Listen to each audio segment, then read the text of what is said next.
دوستو اگر ہماری ویڈیو اچھی لگے تو سبسکرائب ضرور. اعوذ باللہ من الشیطان الرجیم.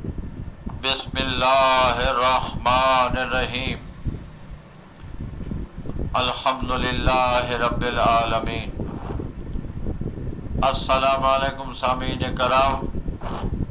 آج کی اس مختصر ویڈیو میں 5 چیزیں ایسی بتائی جائیں گی کہ فرمان امام رضا ہے کہ آپ ارشاد فرماتے ہیں کہ جو شخص چاہتا ہے کہ میں دولت ہی صرف حاصل کروں، اس کی خواہش، اس کا رہنا، اس کا مقصد صرف دولت ہے، تو اس کے لیے ضروری ہے کہ وہ ان 5 چیزوں کو چھوڑ دے اور 5 چیزوں کو اپنائے.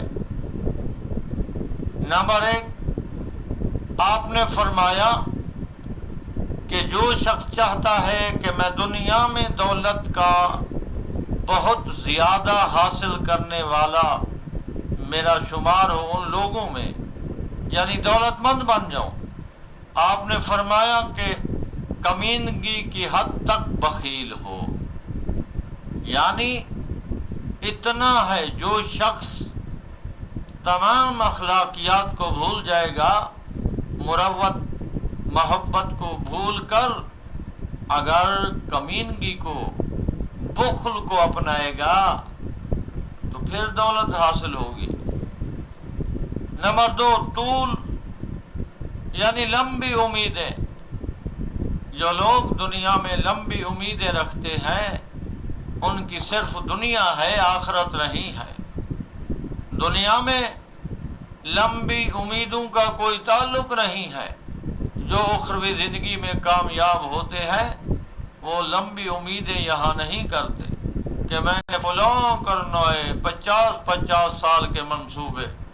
اس لیے امام فرماتے ہیں اگر تمہاری اتنی لمبی امیدیں ہیں تو تمہارے ذہن میں یہ ہے کہ ہمارے پاس موت آئے گی بھی نہیں، آخرت کا خیال بھی نہیں ہے.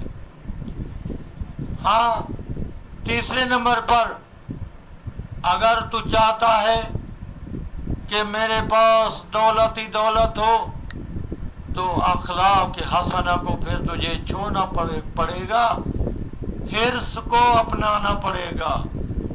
نمبر 4،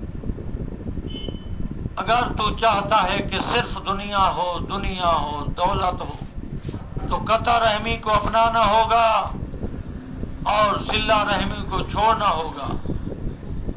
صلہ رحمی آخرت اور قبر میں کام آتی ہے. اگر صرف دنیا کو چاہتا ہے، دنیا کا پجاری ہے، تو تجھے صلہ رحمی چھوڑنا پڑے گی اور قطع رحمی اختیار کرنا پڑے گی. نمبر 5، المختصر نتیجہ یہی ہے کہ آخرت پر دنیا کو ترجیح دینا ہوگی. اگر دنیا میں مقام حاصل کرنا چاہتا ہے، دولت حاصل کرنا چاہتا ہے، تو پھر کیا ہوگا کہ تجھے آخرت بھلانا ہوگی اور صرف دنیا کا جو حرص ہے وہ اپنے ذہن میں رکھنا ہوگا اور دولت کو اپنانا ہوگا. پھر اخروی زندگی آپ کی برباد ہوگی، جہنم کے علاوہ اور کوئی راستہ نہیں ہوگا. اللہ تعالی ہمیں صراط مستقیم پر قائم رکھے. آمین ثم آمین.